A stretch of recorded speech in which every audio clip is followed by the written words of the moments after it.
পতনের পরেও থানায় আক্রমণ করা হয়েছে। বলা যায় যে প্রায় 90% থানায় বাংলাদেশের আক্রমণের ঘটনা ঘটেছে, অস্ত্র লুটের ঘটনা ঘটেছে।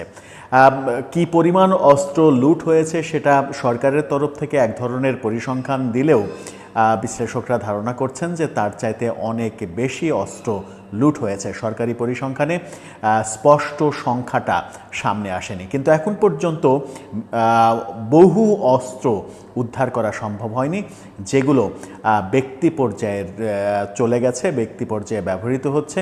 সন্ত্রাসীরা সেগুলো ব্যবহার করছেন, ডাকাত, চোর, ছিনতাইকারী এবং মব যারা করছে তারা এই অস্ত্র ব্যবহার করছে, এমনটা ধারণা করা হচ্ছে।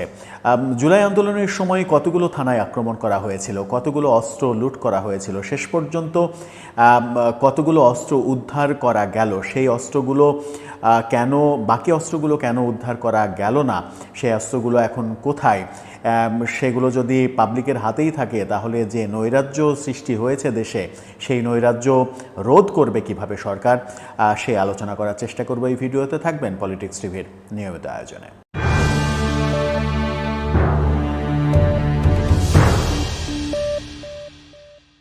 দর্শক, পলিটিক্স টিভির নিয়মিত ভিডিওগুলো স্পন্সর করছে প্রজাপতি.টিভি, নতুন ওটিটি প্ল্যাটফর্ম। আপনারা চাইলে ইউটিউবে, ফেসবুকে, ইনস্টাগ্রামে, টিকটকে দেখে নিতে পারেন। ডেসক্রিপশন বক্সে লিঙ্ক দেওয়া থাকবে, সেখান থেকেও আপনারা দেখে নিতে পারেন প্রজাপতির কার্যক্রম।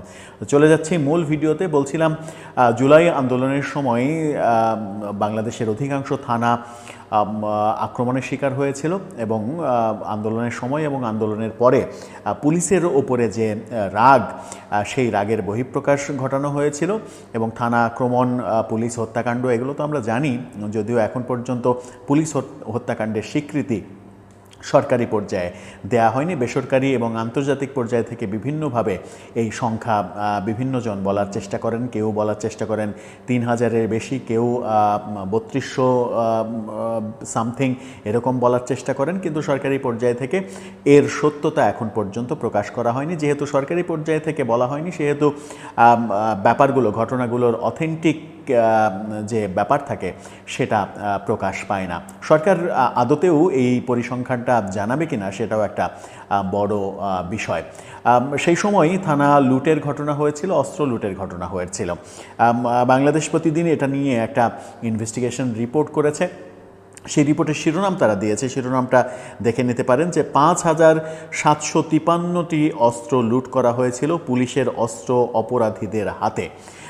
এমন শিরোনাম করে তারা যে রিপোর্টটা সামনে এনেছে, সেখানে দেখা যাচ্ছে যে এখন পর্যন্ত 1369টি অস্ত্র উদ্ধার করা সম্ভব হয়নি। সেখানেই বলা হচ্ছে যে গত বছরের 5 আগস্ট আওয়ামী লীগ সরকারের পতনের পর থানা এবং ফাঁড়ি থেকে লুট হয় পুলিশের অস্ত্র, গোলাবারুদের একটা ব্যাপক অংশ। এখন এসব অস্ত্র ব্যবহার করে খুনাখুনি, চাঁদাবাজি, ডাকাতি, ছিনতাই সহ নানা অপরাধ করছে দুর্বৃত্তরা। অপরাধ বিশ্লেষকরা বলছেন দেশে অপরাধ বৃদ্ধির কারণ এই অবৈধ অস্ত্রের ব্যবহার। অর্থাৎ অবৈধ অস্ত্র ব্যবহার করে বিপুল সংখ্যক অবৈধ অস্ত্র সন্ত্রাসীরা ব্যবহার করছে এবং দেশে যে অপরাধ প্রবণতা বেড়েছে সেটার অন্যতম কারণও এটা। সম্প্রতি আমরা সেনাবাহিনীর বিভিন্ন অভিযানে অস্ত্র উদ্ধারের ঘটনা দেখেছি এবং নড়াইলের পরে সাতক্ষীরায় স্নাইপার উদ্ধারের ঘটনা দেখেছি।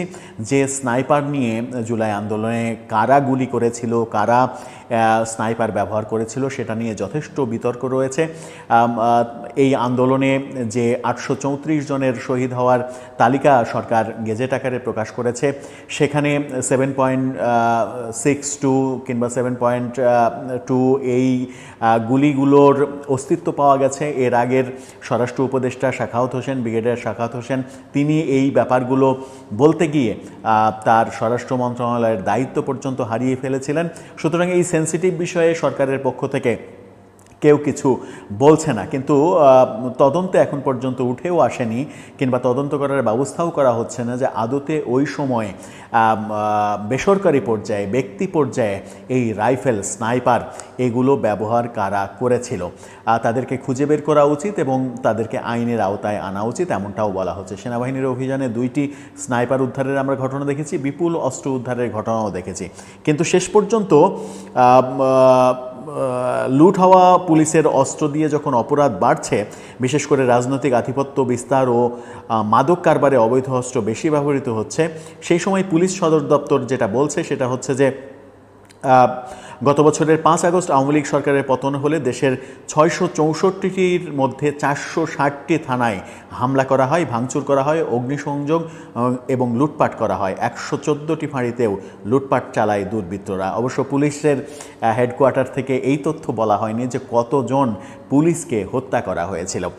সেখানে বলা হয়েছে যে থানা এবং ফাঁড়িতে হামলা চালিয়ে পিস্তল, রিভলভার, শটগান সহ ১১ ধরনের ৫,৭৫৩টি অস্ত্র লুট করেছিল হামলাকারীরা। পুলিশ সদর দপ্তর সূত্র বলছে এখন পর্যন্ত লুট হওয়া ৪,৩৮৪টি অস্ত্র তারা উদ্ধার করতে পেরেছে। বাকি ১,৩৬৯টি অস্ত্র এখনও উদ্ধার করা সম্ভব হয়নি। আরও বড় ব্যাপার হচ্ছে যে এছাড়া লুট হয়ে যাওয়া ৬,৫১,৮৩২টির মধ্যে মাত্র ৩,৯৪,০৮৭টি গোলাবারুদ উদ্ধার করা হয়েছে। অর্থাৎ এখনও অর্ধেক গোলাবারুদ ব্যক্তি পর্যায়ে রয়ে গেছে, যেগুলো সন্ত্রাসী কার্যক্রমে ব্যবহৃত হচ্ছে। পুলিশের একাধিক কর্মকর্তা জানিয়েছেন লুট হওয়া অস্ত্রের বড় অংশ এখন সন্ত্রাসী, ডাকাত, ছিনতাইকারী, মাদক কারবারি ও কিশোর গ্যাংয়ের হাতে চলে গেছে। লুটের এইসব অস্ত্র কেউ কেউ নিজের কাছে রেখেছে, আবার কেউ বিক্রিও করে দিয়েছে। লুট হওয়া অস্ত্র উদ্ধারে গত সেপ্টেম্বরে আইন শৃঙ্খলা রক্ষাকারী বাহিনী জোরে সোরে নেমেছিল, পরে তার গতিও কমে যেতে দেখা গেছে। এই ব্যাপারে সরকারের জিরো টলারেন্স নীতি আমরা দেখিনি এখন পর্যন্ত। সরকার এতটা সক্রিয় হয়নি যে এই অবৈধ অস্ত্র উদ্ধার করতে হবে, একেবারে সমস্ত অস্ত্র উদ্ধার করতে হবে যেন ব্যক্তি পর্যায়ে সন্ত্রাসীদের কাছে সেই অস্ত্র না থাকে। এটাকে নিয়ে যারা বর্তমান সরকারের বিরোধী পক্ষ